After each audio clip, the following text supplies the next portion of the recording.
yace li anna waqtal amali laysa milkan lil muwazzif wal amil. Lokacin aiki ba mallakar ma'aikaci bane, lokacin aiki mallakar ma'aikata ce.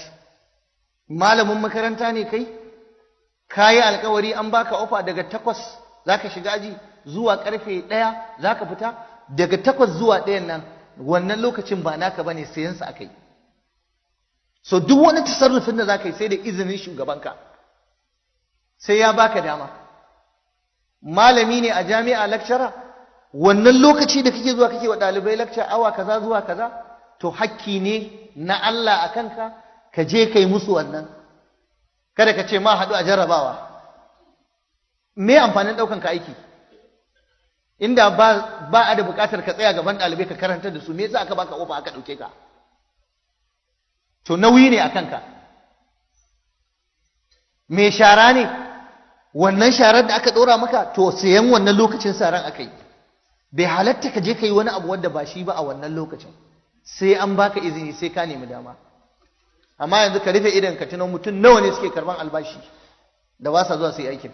Kai akwai wanda ma ba su san ma me aikin su ba. Tsabar alfarma ne kawai aka saki ofa, kawai aka ba su, kawai bai ma san me zai ba ma kawai. Kashe mu raba kawai ake, ana dauka a bashi ya bawa shugabansa wani abu, shi ma ya rike wani abu. Haka kake ci, ka ciyar da ƴaƴanka, ka cuce su, ka ciyar da iyalinka, ka cuce su, ka ciyar da waye, ka ciyar da su haram. Yaya zaka iya rayuwa da haram dan uwa? Wanda ya ci halal din ma ya yake yi? Kaga mutum gaba ɗaya rayuwar subhanallahi, albashin da aka kayyade masa ko taba shi baya yi. Suna nan wai albarkacin ofishi ake cewa. Wallahi ma'aikata musulmi ku ji tsoron Allah.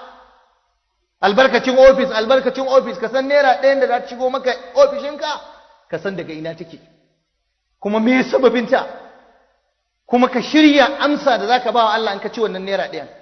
Na'am, za a ganka kayi bulbul, ka saka riga mai kyau, ka hau mota, kayi waye, duk kai abin da zaka yi, amma akwai lissafi a gabanka.